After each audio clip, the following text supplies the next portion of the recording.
Hesty here with a cheapo way to help improve the shifting on your Mark IV manual car. And really this is applicable to 01 to 05. It may work on the earlier models. As we know, on these old Mark IVs, there's a lot of plastic stuff that wears out, and that induces slop into your shifting.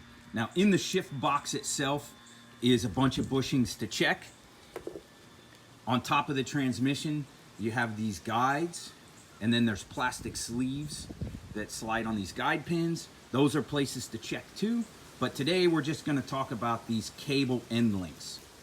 So there's basically two styles in the Mark IVs. There's the snap-on style, like this, fits a ball mount. And then there's the pin style, which have a hole that goes all the way through. So the pin style fits on these pins, all right, on top of your transmission. This is some of the shift linkage on top of your transmission. Here's a Mark V shift linkage with the counterweight. Here's a, I'm sorry, I said Mark V, I meant 5-speed. This is a 5-speed shift counterweight and shift linkage. Here's a 6-speed. They're the same. The bushings, or the end links, are the same. They'll fit on either one. You release these, you'll see this little snap link. You have to lift there and push. Sometimes you got to use a screwdriver, slide that off out of the groove that it slides into, and then they pop right off. To release them off of the cable, so in your car right now, it'll be on a cable. You push this up and turn it. If you look real close in this one, you can see there's a little L shape in that notch. So we push that up and turn it, and it'll catch, and that will release it from the cable. You may have to open these up just a hair to wiggle that off the end of the cable. And then you can take it out of the car. These are sort of underneath your airbox battery tray. If you have an aftermarket air intake, they may be exposed and you can just see them pop in the hood. You will have to do a shift linkage adjustment when you put these back in. And I recommend watching the Diesel Geek video. They have an excellent video. I'll put the link in the description below. When you put it back in, you simply turn that and it snaps on, and that grabs onto your shift cable. Pretty simple.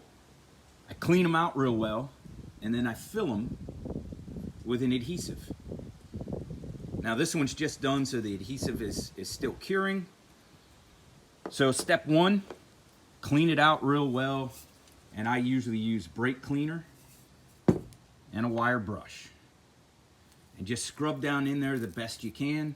You can, when you pull it off, you'll see there's a lot of grit and nastiness in there. Clean it off, let it dry out, make sure that it's all dry so that the adhesive will adhere. Okay, there's several things you can use for adhesives.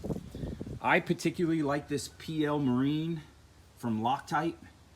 It's very similar to 3M 5200, but it's a little bit more solid. It doesn't droop while it's curing as much as 5200 does.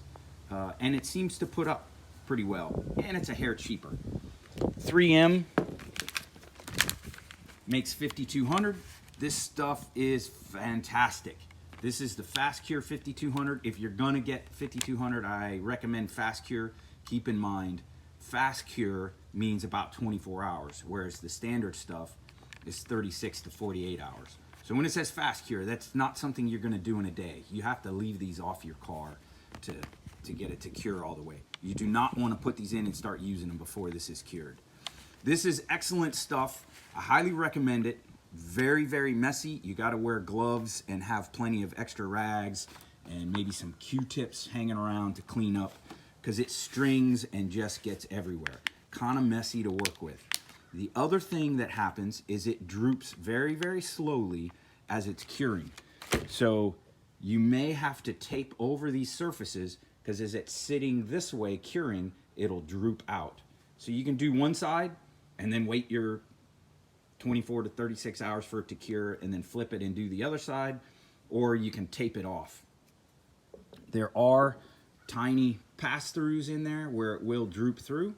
But if you do one side and just let it droop through, and that cures, and then you do the other side, of course that first side will keep this side from drooping through, and whatever has drooped through and is hanging in here will be just fine. If you really want to make it look clean, oh, and by the way, this is available in black. They don't carry it at the big box stores, but you can find it on Amazon in black, which looks a little nicer in the engine bay. You may have some type, this happens to be Permatex, but whatever brand, some RTV sitting around, that will work too. Tends to not adhere as well to the plastic and rubber as the marine adhesives do, and those are called permanent. So they're a little bit heavier glue or adhesive action than RTV, but this can work too.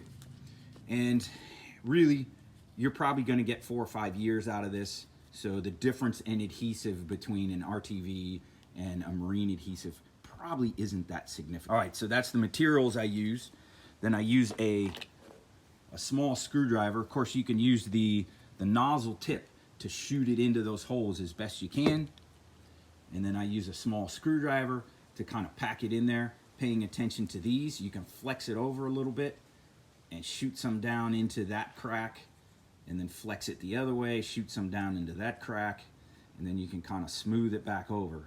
And then when I'm all done, I take a Q-tip and make sure that I don't have any adhesive inside this pin area or on the surface, because both of those need to slide smoothly. This is a plastic or nylon bushing in here that has little grease relief grooves, so when you put it back on, you could smear a little grease in there so it pivots nicely, gives you clean shifts, because it does need to be able, as you're shifting, the angle changes, right? So that needs to be able to rotate freely. And that's basically all there is to it. Just make sure it cures before you put it on, and that you don't have any adhesive in here that would cause binding when you slide it back on the pin. Now, remember that there are 2 different sizes. So this is one set here for one car, and you could see that those 2 holes are different sizes, so don't mix them up. All right, that obviously fits well on that one. This one is a little bit big, so that's not the correct one. And then at the same on your counterweight, right, the little one doesn't fit on there. That's the spot for this bigger one. Pay attention to that as you're assembling it, reassembling it. So this one's kind of extreme, but this is not that uncommon. This is actually completely broken loose in there. But if you throw some adhesive in there on both sides, that will be nice and firm, and it'll still give you good shifts. Save you a couple of bucks. This stuff is $6 or $7 for a small tube. You don't need much. This tube is way more than's needed. The 3M is a little more expensive. I believe this is closer to $10. And I'm talking about at the big box stores or Ace Hardware or wherever you get it. And Amazon's not a bad bet either. But if you can, buy local. Help out your local businesses. Then when you're all done, depending on how important it is to you, how well you clean it up, just make sure this surface is clear and there's no adhesive inside this hole. All right, and you can just clean it up with a Q-tip. And again, this stuff's very messy. I recommend gloves. Let that cure and you're ready to go. So here I'll show you where they are in the car. The air box is removed in this car, just at least so I can film. And you can see there's one connector and there's the other connector underneath the counterweight. This is a 99, an early 99 car. So you can see this one has one ball style and one eyelet style. So that one can be done. And actually this one is already done. And if you look, when I wiggle on it, there's virtually no slop between this shift arm and the cable end, right? So your cable comes through right here. So that one's pretty good. I like it. I like the way it came out. So that's where they are in the car. If you're standing in the front of the car, obviously your battery in the driver's front side, right? So you can reach down here behind the battery or beside the battery and get to these to pop them off. But the air cleaner, if you have the stock air cleaner, that will obscure your vision right here. And so this one is a little bit harder to get to. But again, the air cleaner isn't that hard. And if you have a cold air intake or some aftermarket filter on there, it may already be exposed for you. So that's what it looks like in the car. I will put some links down below in the description of where you can buy new ones. There are a couple of companies that offer new bushings, or you can buy this whole assembly. Don't be confused. There are a ton of different bushings in the shift kit. Another one to pay attention to is this guide, this slider. And obviously this one is broken. It should look more like that. And you can see that these are very gunky. Diesel Geek is one place that supplies all these bushings along with all the bushings that go in your shift box. Now, fixing your shift box, there's a couple bushings you can get from on top. I think it's the first gear getter is what they call the top bushing. You can replace that without having to remove the shift box from your car. But the bushings inside that shift box require dropping that shift box out of the car. But once you have these off, you can play with your cables and see how much slop is coming from different places. So figure out where your slop is coming from, but it's never going to hurt you to eliminate slop wherever you can get to.